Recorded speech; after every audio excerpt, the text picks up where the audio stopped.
My name is George Arrey. I am the CEO of the Health Promoters. We are popularly known as the Health Promoters, but we are officially in South Africa known as the Health Promotion South Africa Trust, because we are a trust organization.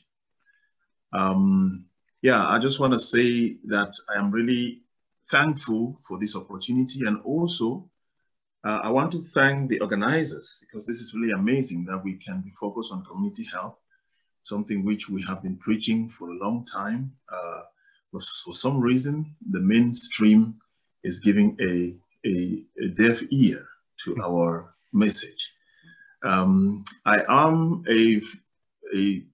have a background in community and health psychology, and I've been a community mobilizer and community health practitioner for quite a while now, almost a decade, in the communities of South Africa. George, I am a father. George, just briefly, could you share your screen? Okay. So we can see your slides. Okay. Sorry to interrupt. Yes. Can you see it? Not yet, but it will come. Okay, let me, just a moment.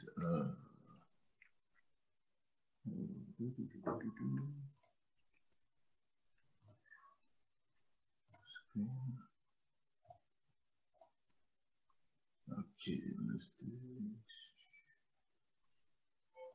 And in the meantime, I can tell you that we have 84 participants, which is more than yesterday. And we have your PowerPoint. Thank you so much. Yes. All right. Yeah, so as I was saying, I am a father of 3 children, aged 16 and 5. And I'm permanently based in South Africa, though I'm originally from West Africa. I am going to be talking about practical health, community health, practical health, health promotion, community health as a whole. So it's very interesting what we have heard these past few days, and also from the speakers that have spoken. What I have picked up, and which is very important to note, is that community health is a complex issue. It is not a linear, and also it is social practice, not necessarily a specific approach or model. I will be sharing 2 separate slides with you guys, or separate presentations. This one, which you can see in the screen, and also I'll go to the next main one, which is actually the practicality of what we do at Health Promoters. We use the logic model in the process of health education in the communities where we are based. The logic model that was founded by Worley and McLaughlin about a couple of decades ago. It is also known as a logic framework. It is a model that we use as a background of what we do. But it's, as you have heard, community health is a very complex issue. It is not as linear as it looks like in this slide. But we use this as a background because, of course, when you do community health, when you intervene in communities, you need to evaluate the work that you do. And in the process of evaluation, you need some kind of a model that can help you to measure the throughputs of what you are, of your project. So basically what we would do, as the model shows, when we get into a community, we have to be sure that we are going to the community that actually needs the intervention that we are about to implement. It has to have an overburdened community health centers. The World Health Organization average ratio for doctor to patient at the moment, I think, is 1 doctor to 1,000 patients. But in the communities that we are intervene, most of the situation, the ratio of doctor patient mostly is 1 doctor to plus minus 5,000 people. So way above the WHO standard. So when we have identified that these community centers are overburdened and it's a disease-prone environment, it has large children, adolescent, and early adult population. It has strong stakeholder presence. Stakeholders, of course, is like the local municipalities, the other community-based organizations, and other strong community organizations which we can work through. And also when we have found out that there is willing participation, because sometimes it is almost impossible to actually implement what you want to implement in certain communities, depending on maybe the political situation and things like that. And also, it has to have evidence of poor service delivery. When that is the case, then we know we are in the right place to implement our model. We would therefore bring in our input, which is we would invest in staff, in volunteers, money, time, training material, and strategic partnerships. Training material is important to note that even though our material is where our presentations are well researched information, medical information, we would use local knowledge to create our presentations, because of course, it has to be culturally relevant. And also when we, in terms of output, we look at the fact that our activities is mainly workshops. We do health talk, one-on-one health talk, but it is mainly a workshop that contains a group of people. And we also help with referrals, because as you have seen, in community health, there is a lot of need for role players to come together, and everyone plays their role. As health promoters, we do workshops, but we also have psychologists, we have social workers, we have community-based workers, we have local clinics and nurses, which we work with. So we refer our clients sometimes to those avenues. Our participants are mainly demographically women, men, adolescents, and children. We focus a lot on women, adolescents, and children because they are really the vulnerable group in the communities where we are based. Our short-term goal is to bring about awareness, knowledge, aspirations, and motivation. We just heard the previous speaker spoke about salutogenesis. That is actually what we focus on as well, because it is mainly to restore confidence in our participants to make informed decisions about their health more than anything else, and also how to manage their health as a whole. In the midterm, we want to see attitude and behavior change. We want to see them making proper decisions, for example, to do regular exercise, and also to control their substance intake, and to do regular health check. That is what we want to see in the midterm. And in terms of the long-term impact, we are looking at civic impacting the environment, also impacting making social change, just bringing about a general change in the outlook of the community as far as health is concerned. For example, you would have, when we are through with a group, you will be assured that there is increased employability. You know, when you start with a group, they're not exactly sure how to move forward with their lives. They are struggling with a lot of issues. But at the end of the course, you will see some confidence, and some of them become employable. Sometimes they become advocates in the community to promote health. So those are the kinds of things that we're looking in long term.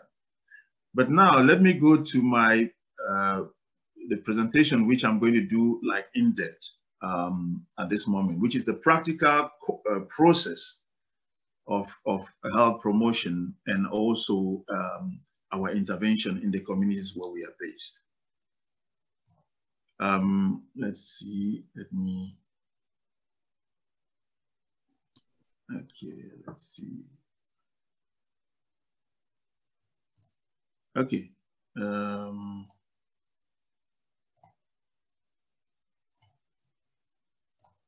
right, here's the presentation, this one. Looks good. Yeah, fine. All right.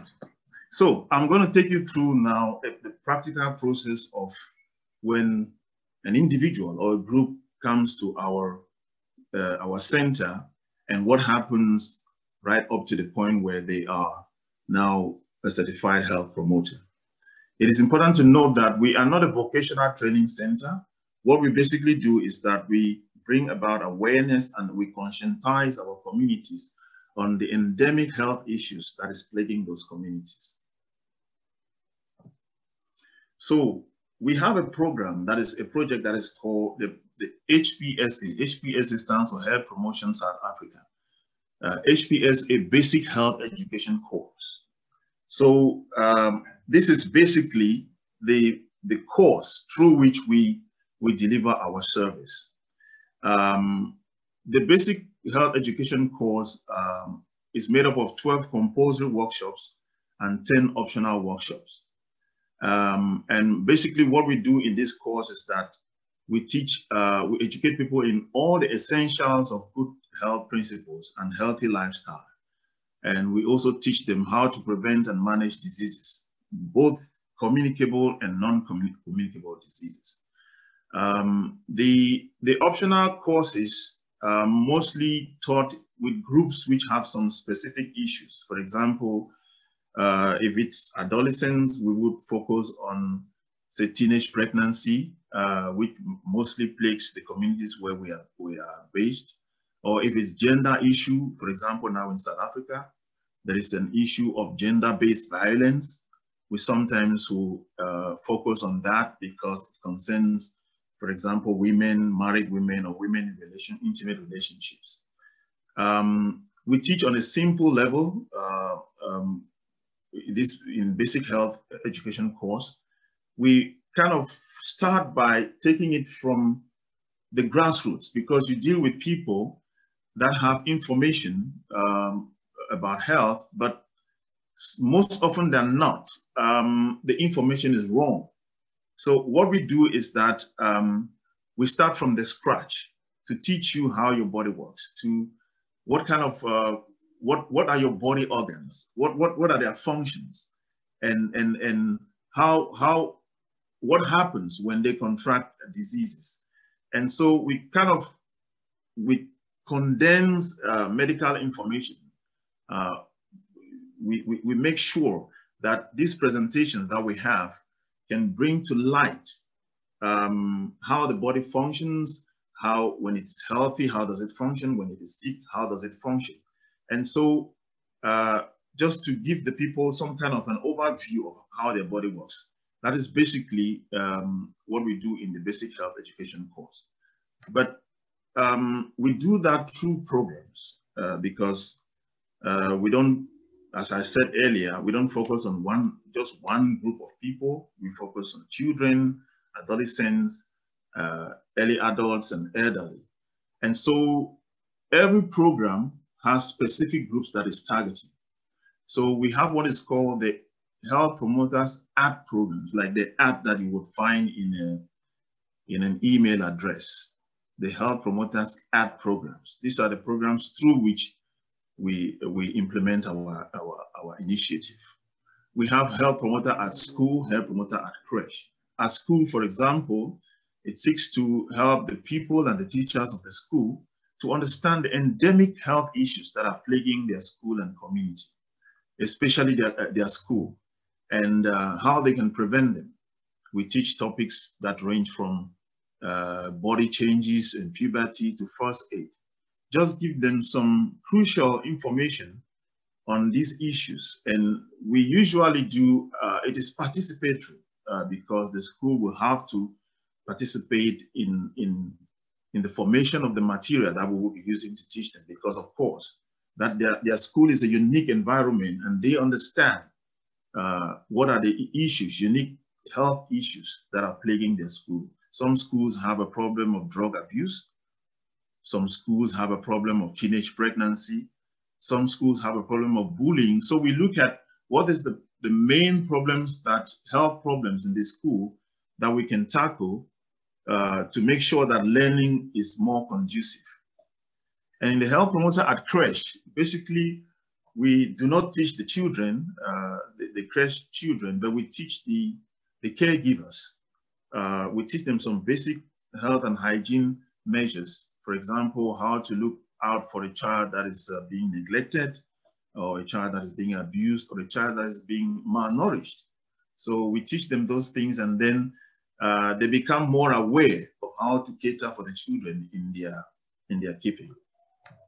We also have the health promoter at community project, which is the main project that the main program that happens at our health information center, because we are based in various communities, and we have what is called the health information center. That's where we conduct most of our workshops. This program is mainly focused on adults and adolescents, and also older, younger adults and older adults. And it involves the main workshops that we have in our centers. You have topics like HIV and AIDS, TB, obesity, sexually transmitted infections, cardiovascular disease, and hypertension, and many more. And then on the other hand, we also have a psychosocial program that is called Grow Stronger. Grow Stronger, we have figured that the townships where we are, where we implement our initiative, have a lot of problems of domestic abuse, like I said, gender-based violence.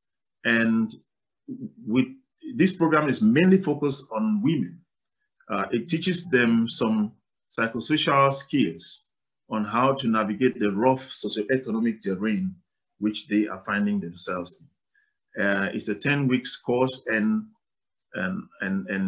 focused on women only. And by the end of the course, the women would have come out a bit more confident on how to handle some of the issues that are actually plaguing them as women in their communities. Now, I just want to go now deeper into how the sessions function in this project. Let's take the health promoter at community, for example.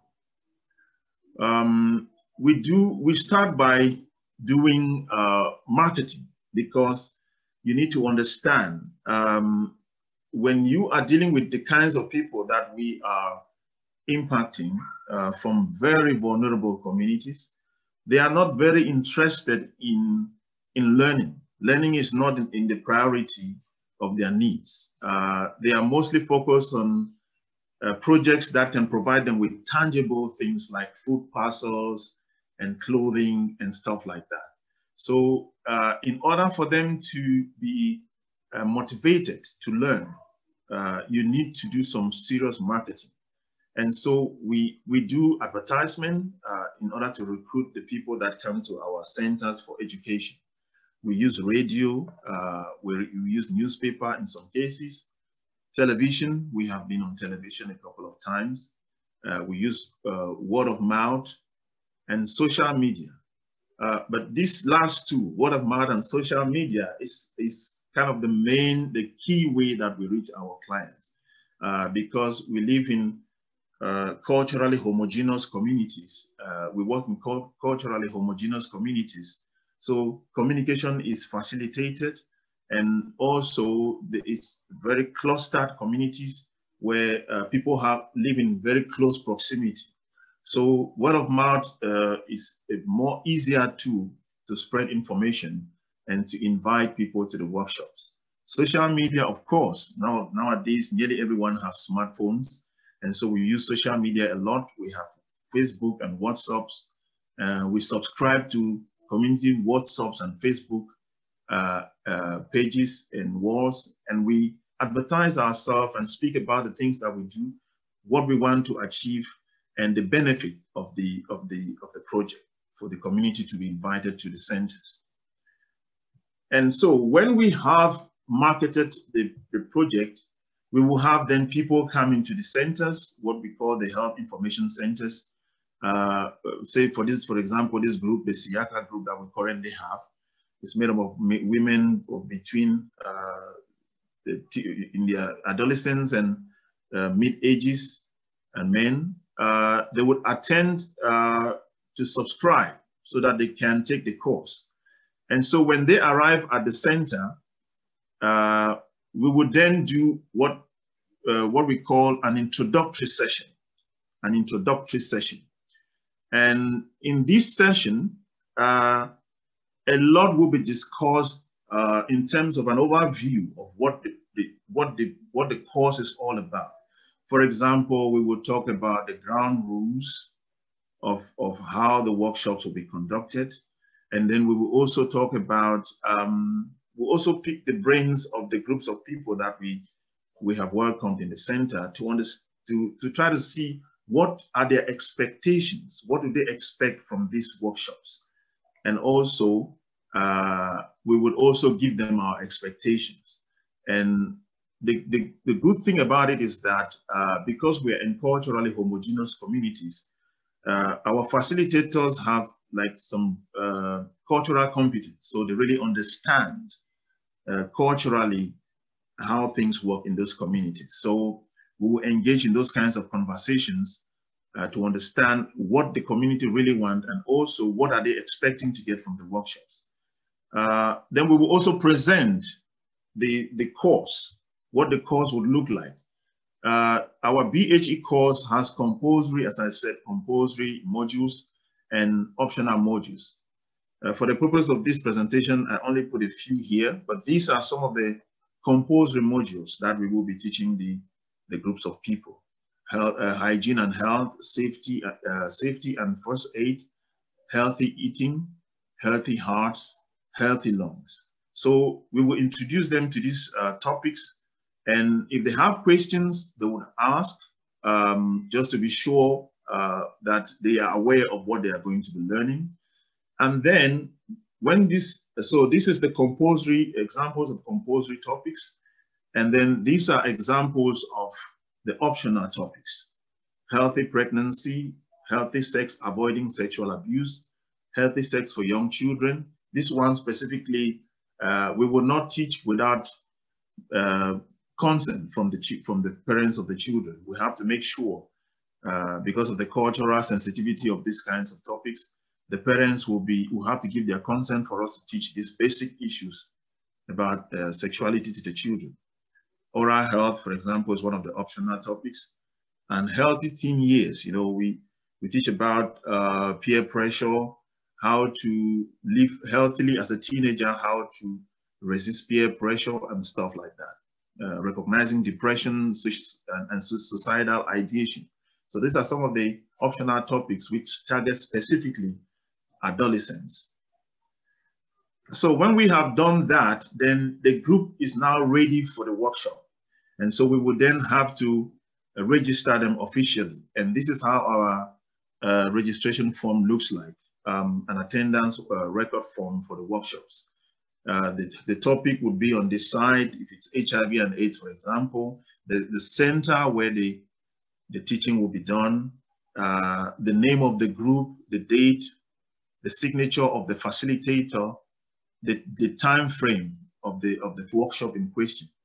I just blotted the names here and the phone numbers just for confidential purposes for this workshop. But this is exactly how the registration form would look like. So when they are registered, then they are good to go for the session. And so now they know when they're coming next, they're coming to attend the HIV session. And so in a typical workshop, say this group of people have come to attend HIV. Our workshops are our sessions are highly interactive. Like I said earlier, our facilitators have high cultural competence. They understand that it is not just about our material our presentation is well researched information, medical information. So what usually happens is when you have this group of people, they are not completely ignorant of what you are about to teach them. They usually come with information about HIV, but here's what we do. We kind of debunk the myth and the falsehood. not in a way to say, well, the information you have is false. We give you researched information, medical information, and we allow you to make the choice. Because, of course, if you would outrightly say the information they have is wrong, that could shut the door, because it depends on where they get their information. If it's a trusted source, you dare not say that the information is wrong. You merely present well-researched medical information, and then they have to make a choice between the information they have and the information that you are providing. And we use these various means to provide this information. We use PowerPoint presentation, role play, we do storytelling, we do webinars. Sometimes we invite professionals to in a Zoom-like atmosphere where they speak to the clients directly.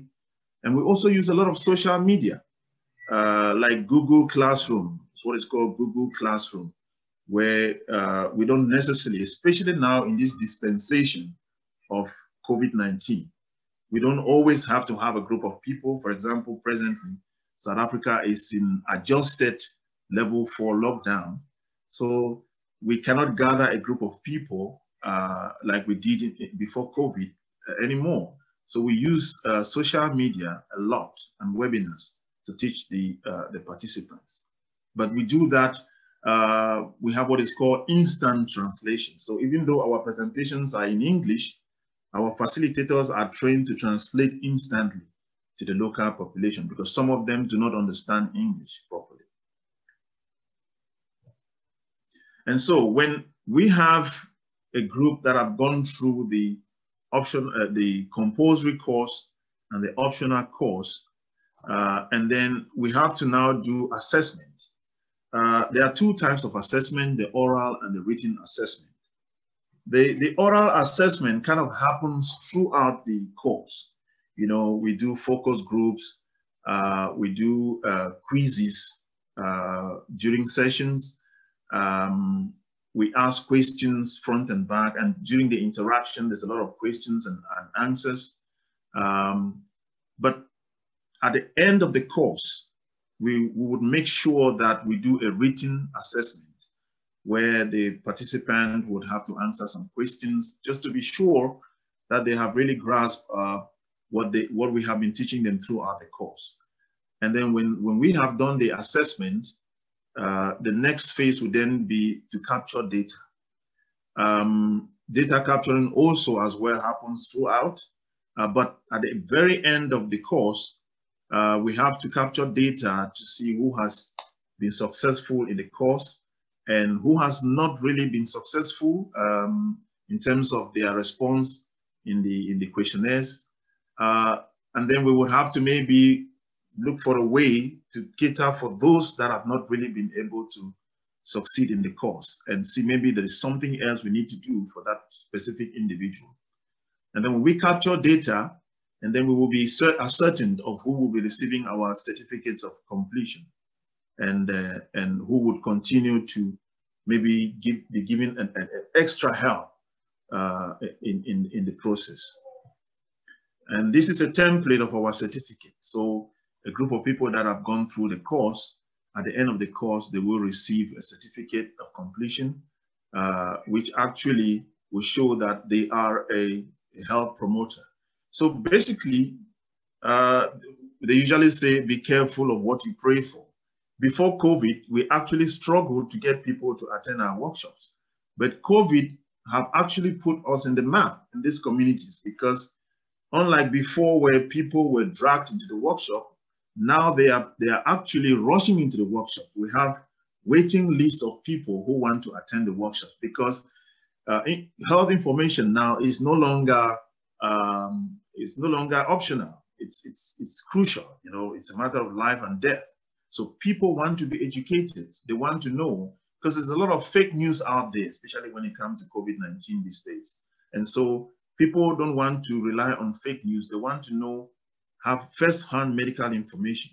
And so they can only get that at the health promoter. So when we have certified a health promoter, during the course, we mostly tell them, in fact, that is one of the ways that we used, like I said, like we heard recently about asset-based approach.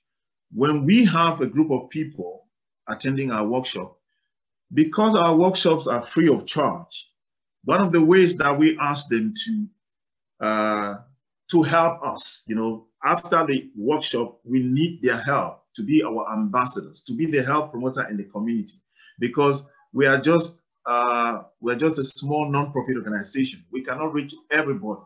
So we need you that have attended our workshops to help us to be the health promoter at your family, the health promoter at your workplace, the health promoter whatever context that you find yourself. So when we offer these certificates, we are certain that we have health promoters everywhere in the community. And also, this is an example of a certificate ceremony. So when they receive their certificate, they go out there, and we have found out that of recent that we are actually killing two birds with one stone. Aside from the fact that this person is being enabled and empowered with health information to look after themselves and their family, we have also noticed an increase in employment of our health promoters. And I think thanks to COVID, because in the hospitality industry, especially, when our health promoters attach this certificate to their CV, they have an upper hand to get the job than somebody who doesn't have the certificate, because health issues are now primed in everybody's minds, in restaurants, in hospices, in old age homes. So we are actually, in a way, killing two birds with one stone. We are increasing employment while at the same time empowering these people to have health information to look after themselves and their family. And to prove that, really, by the end of the workshop, they have been enabled to look after themselves and to manage their life properly, and also to be confident. Before, we were struggling to do certificate ceremony, because it was very costly for us. But the participants themselves decide, well, we're getting this free of charge, allow us to look after, to take care of the certificate ceremony. And you need to come around and see what a certificate ceremony looks like. It's really huge. They contribute for the food, they contribute for the hiring of the gown, and just the preparation of the venue. It's actually the responsibility of the participants. And that's really, I'm really proud about that, because it shows that they are now taking responsibility and they're looking after themselves and making sure that they can contribute. So that is part of the asset-based issue that we're talking about recently. So they become the asset of this project as a whole. Now, the outcome, like I said in the beginning, in the logic model, we look at knowledge, attitude, and behavior. Knowledge from the education affects attitude, such as increased health awareness. And this leads to a change of behavior, an adoption of a healthy lifestyle, for example. Attitude change and knowledge gain is something that we at the moment can measure easier. Behavior change has been a challenge, but we are engaged in some really serious longitudinal research, which we are currently doing, to be able to come up with a proper researched information about behavior change. Like it was said recently in the previous speaker, it is very difficult to put your finger on exactly the kinds of change that have taken place, because it is a complex issue. There are many role players. We are not just the only people intervening in the community. There are other projects that are also impacting the same client, but we are looking at how we can be able to, through a longitudinal cohort study, pinpoint exactly what contribution as a health promoters making in behavioral change of the clients that we are attending to. Now, at the end of what we do, we have realized that there is a cascading effect. And what I mean by this is that when we attend to a trainee, we actually see that trainee as an individual. But in 2018, we did a survey, and it shows that we are reaching many other people indirectly because of the promise and the pledge that our health promoters make to go out there and be the health promoter of their homes and their family. We realize that a person that is trains the family, educates their friends, sometimes acquaintances, neighbors, and colleagues. So we are directly reaching households and communities as a whole without realizing. But of course, depending on how much investment is made in this initiative, we can reach whole cities and why not the world.